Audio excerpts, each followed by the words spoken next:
Welcome to the Pay Yourself First podcast. My name is Chris Jolly, and I'm on a mission to financially empower millions of entrepreneurs. I want you to make and keep more money so that you can begin implementing and turbocharging a plan for creating financial freedom your way during the life cycle of your current business without spending a ton of time or becoming a professional investor. You see, most of the financial teachings out there are made for employees, not entrepreneurs. If you wouldn't listen to someone who doesn't have kids about parenting, why take business financial advice from someone without a business? Are you ready to break free of bad advice and follow the trail of other uncommon entrepreneurs so you can get from where you are now to the lifestyle you were aiming to create when you started your business? Then stick around. Here comes another episode of Pay Yourself First, where the only investment we offer is the one you make in yourself.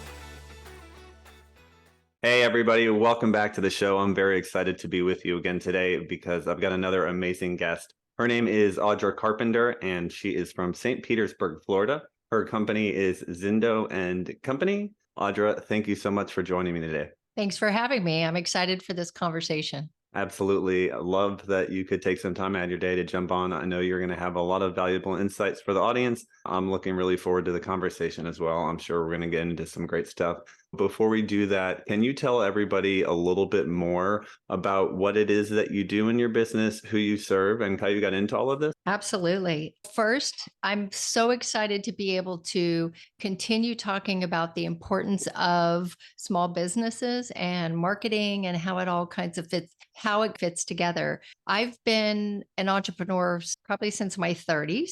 You guys don't know, but I'm in my 50s now. It's been an exciting journey. Started out my journey with coffee shops in California. Did that for a while, then moved to the East Coast and got into real estate and opened up a title company and did that for about 10 years. Very exciting times. We were printing money back then. It was such a great time. And 08 happened, 09 happened. I was still doing okay. A lot of my customers had been set back with what all that was going on, but I just didn't like the industry anymore. You know, there's blame on both sides of that equation financially and where the whole real estate market went. And I'm at that place where I know how to make money. So the industry is no longer relevant. And I thought I need to find something else that I'm truly passionate about, that I can give and serve and show up how I want to without what was going on in that industry at the time. So somebody introduced me or invited me to a Dan Kennedy event. It was one of their Glazer Kennedy insider type events, and went to the seminar and sat in the room and thought, oh my gosh, look at where we're going. So this is 2009. So it was really just becoming a new industry in itself. And it had been out before that, but that was my first exposure to it. That kind of set me on a path of, I can figure this out. This is a great pivot for me where I'm no longer tied to a desk and, working the hours that I had to work. Now, don't get me wrong. I made ridiculous money being in that space, and real estate will always bounce back.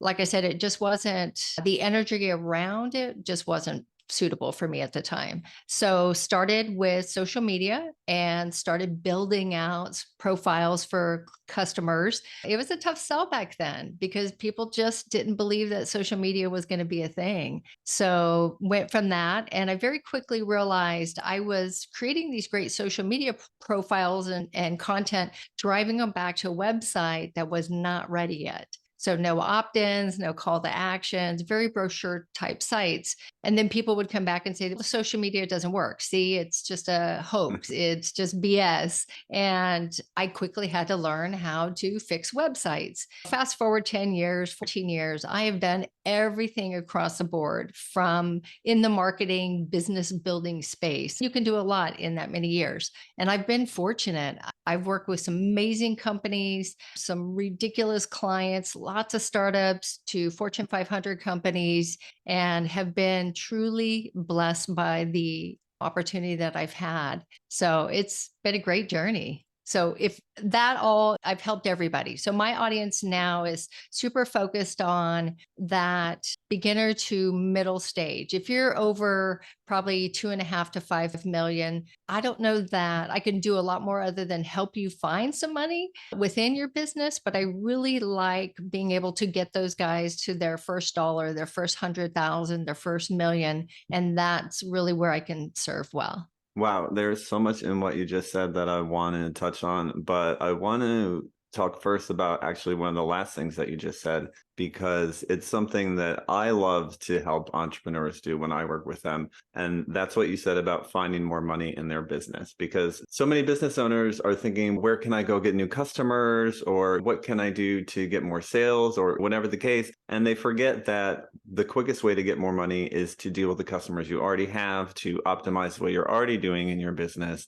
And sometimes that's the difference between maybe going out of business and getting into profitability, are just some of those little tweaks. What are some of the most effective ways that you found that businesses can start generating more revenue right away, or save money, or whatever it may be? Sure. So typically, if you're in revenue and maybe you've plateaued, or maybe you're struggling to expand in the market that you're at, I will always go in when I'm consulting. I will take your P&L and we will sit down and we will go through things step by step. Now, because I'm more of a generalist, or what you call a team marketer, I can look at all the different things and see where opportunity lies. Maybe you've not optimized your email campaigns. Maybe you're using the wrong software and you're paying for something that you're only using a tenth of the features, which you could cut your cost in half if you moved over to a platform that was cohesive with what you're trying to build. A lot of times it's saving money in tech,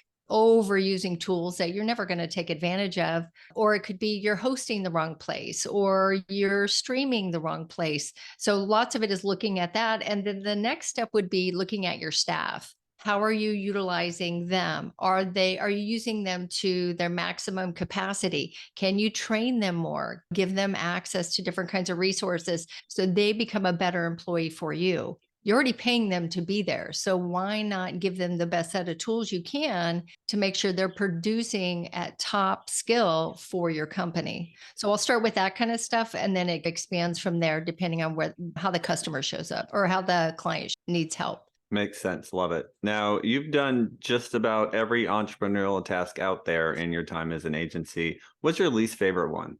Oh, what's my least favorite one? I would say my most challenging one is probably writing blog content. I don't love it. I can do it. And especially with AI, it just completely changes the situation for everybody. But I've built probably over 500 websites myself.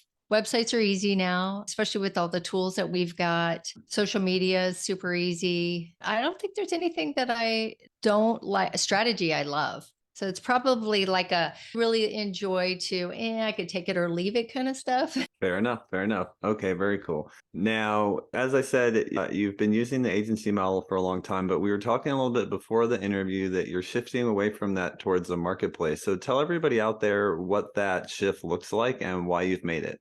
Okay. How would I even start? It's been a evolution. I feel like I've been working on this like my whole life. Like it's a culmination of every single job and business that I've owned, like my ta-da arriving. But in 2017, I started, I don't know if I burnt out or I was just getting bored. Entrepreneurs, after so many years, we start, okay, now I'm just doing this rinse and repeat thing. How many more bosses do I have to help? How many more people do I get from 10 million to 20 million? It felt just very monotonous. And so I started assessing where I was, what I really love about the agency side of it, and what I don't care about doing anymore. And I started volunteering because I felt like I needed to get back to the startup people. It's like I was working with a lot of higher end, and they're not as passionate about it as smaller businesses are. And they still are about purpose and mission and doing all these great things. So I started volunteering with an organization called score.org. Are you Sure. familiar with them? Okay. Yeah, my grandfather used to volunteer with them. Nice, nice. So we have one here locally, and I just started mentoring different kinds of startups. And what I found was I really loved consulting with them at that level. But then I also realized sadly, that 9 out of 10 of those businesses will never go anywhere. And the reason they won't is because they're not going to figure out the marketing, period. They had the drive, they had a great product. It wasn't about this brilliant idea they came up with. They wouldn't figure out the rest of the stuff because this is my fourth business that I've started from scratch and turned them all into multi-million-dollar businesses. It's hard. And it takes a lot. And I think that's what sent me on this mission of I need to do something different. I've acquired all these skills for some reason. So I started teaching courses and lots of workshops and lots of mentoring. And we know this, the patterns are the same. It doesn't matter if you're trying to get to $1, $100,000 or $10 million. Marketing is still marketing. And I was like, I could probably automate 80% of this for people, because I've done these systems for so many different clients. Yes, Sure. we'll swap out a tool, or yes, we'll swap out a marketing campaign strategy, but it's still at the foundation, it's all the same. So that kind of led me down a path of creating a membership site. I thought I'm going to gather all this information together, put it into one place. So as I start to talk about the membership site, I'm pulling all this stuff together. People say, but we need a website first before we start marketing. Now, you and I both know that's wrong, because you need Right. to go build a community before you spend any money building a website, but people still believe that. So I thought, okay, I already host people's websites, all my client stuff. I'll just open it up to the public and I'll host people's websites. So as I started down that path, I was like, I just need to build each one of the pieces that a business goes through. So this is what is now called the Zindo and Company Marketplace. And if you think of a mall that I'm building, I've built out each one of the anchor stores. So I have WordPress hosting, then we do tech support where we manage people's sites for them. So they need some back-end support, but they can't afford an IT person yet. Our plans are much more affordable. Then I've got a training site, then I've got a freelance site. So the goal is this mall, you'll have an information desk that you'll be able to walk up to, and you'll be able to say, hey, Audra, this is where I'm at in my business. What do I do next? And I will be able to direct you to whichever resource you're going to need to move to what's next. Are you in the growing stage? Are you in the launching stage? And be able to give you a more direct route to succeed. Because people either run out of money or they run out of passion to be able to keep pushing when the money runs out. So I'm trying to shorten that and organize the space of entrepreneurship. It's big. It's been hard. It has definitely challenged me, even with as much knowledge and experience as I have. It's been hard, but the challenges are not, do I continue this or not continue this? The challenge is, what do I do next to get it further? I've not once thought about quitting, not once. So I think it's getting to that place when you do own a small business that my options are not go get a job or keep agency clients or don't keep agency clients. This is the path, and this is the only path. Whatever I have to do on the outside to keep that going is irrelevant. It's just to feed what I've already built. Yeah, I absolutely love that. One, the new destination or the new direction that you're taking. And two, that second point, when you're an entrepreneur at heart, there is no other option. You just figure it out. And if you fail 50 times, you try 51 until you get it figured out. Yeah. Very cool. Okay, so what is the one thing that or the one reason you said that businesses, the thing is they run out of cash?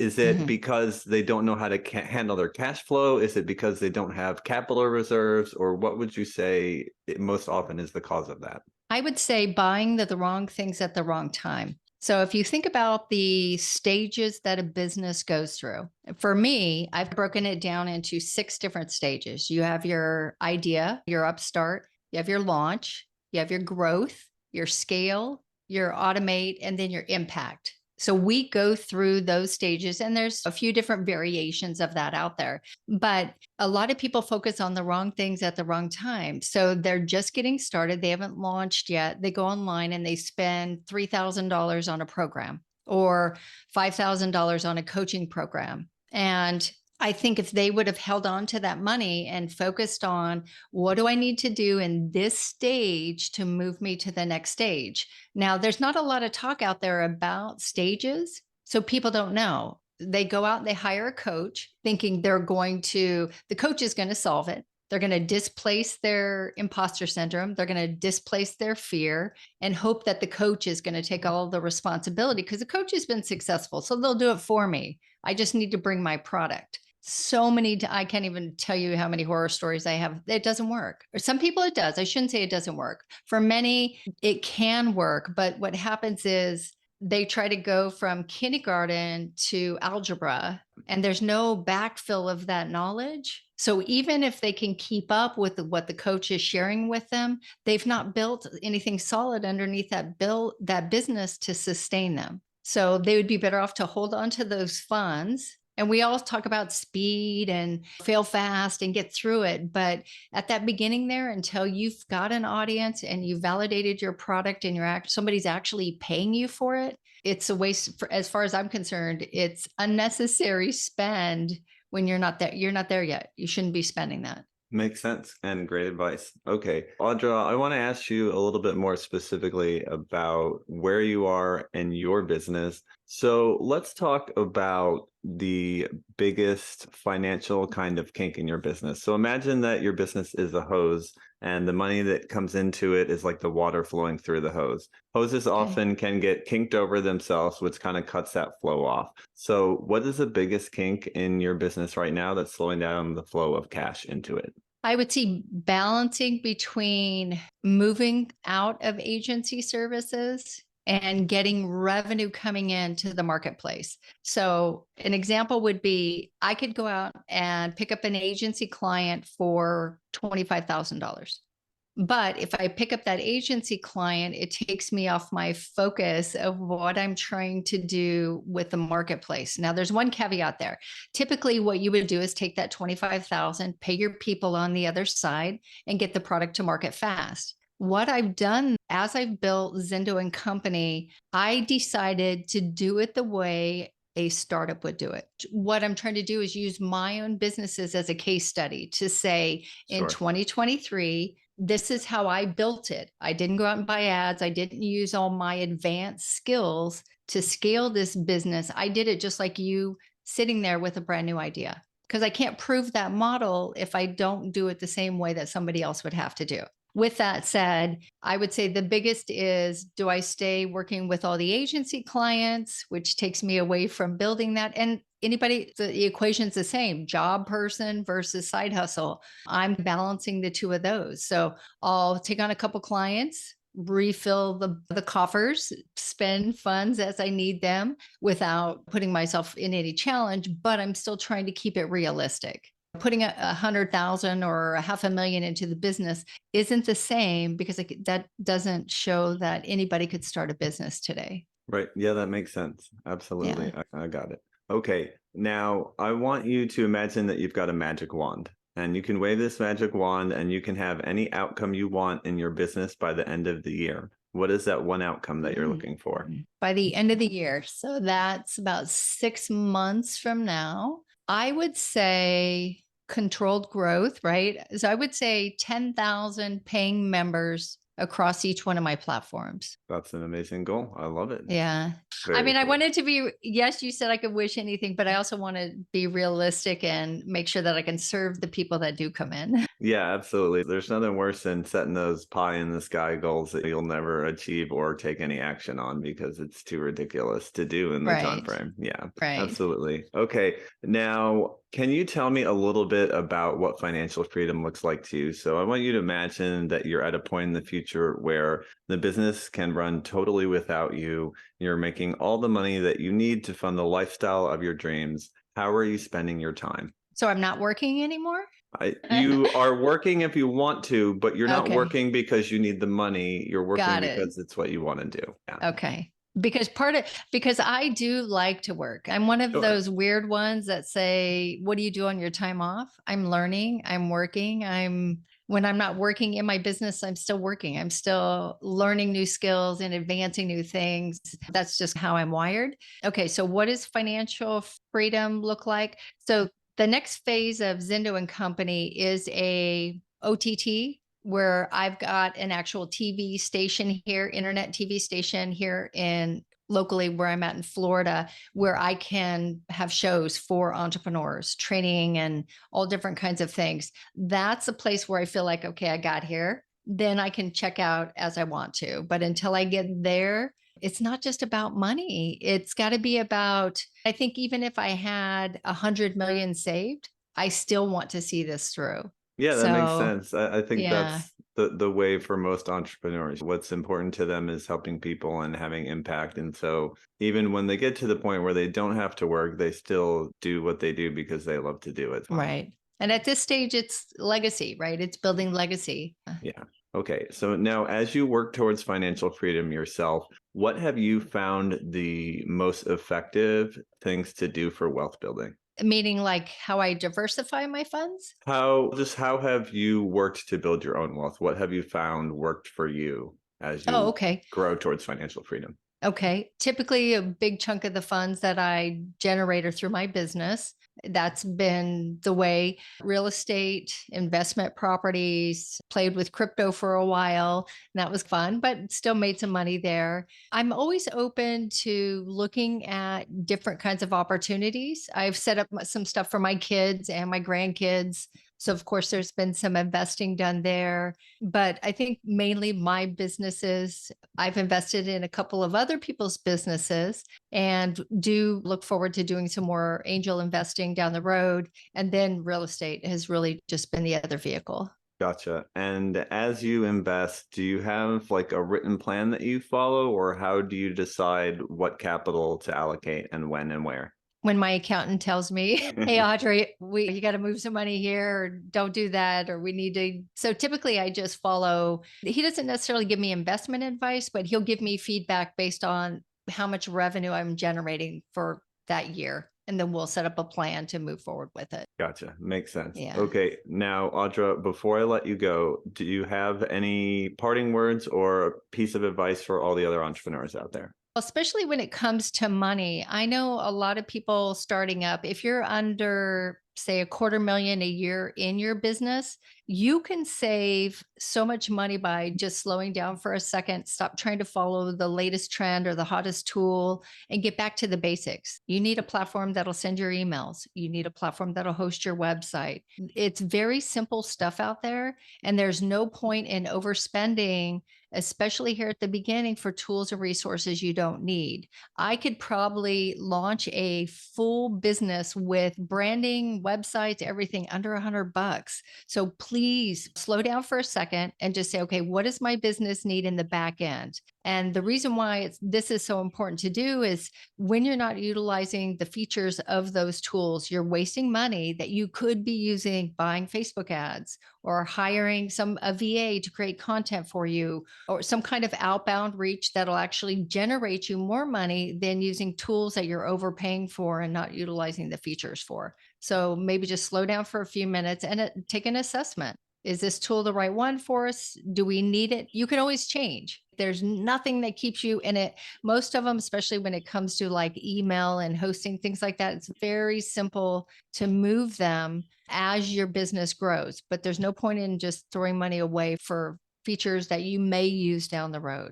Yeah, that's great advice. I think we've definitely all made some of those mistakes before on our entrepreneurial journeys. I know I've definitely rushed in and been like, hey, we need to spend a bunch of money on a photo shoot, or let's go get this fancy tool. And then you look back and you're like, oh, that didn't generate any revenue. It cost a bunch of money and it didn't really change anything. I'll give you one quick example. I went in to consult with a very prominent online school doing about 22 million a year. I go through all their systems. They were paying $25,000 a month for hosting. Just they didn't have anybody in house that knew any better. Yeah. And 5 years ago or so, when this was, we pay for capacity. I moved them over to Amazon's AWS for $1,700 a month. So it's just silly things like that, that they were making plenty. Again, they were at 22 million. So Sure. 25 grand seemed like nothing, but there was no need for it. So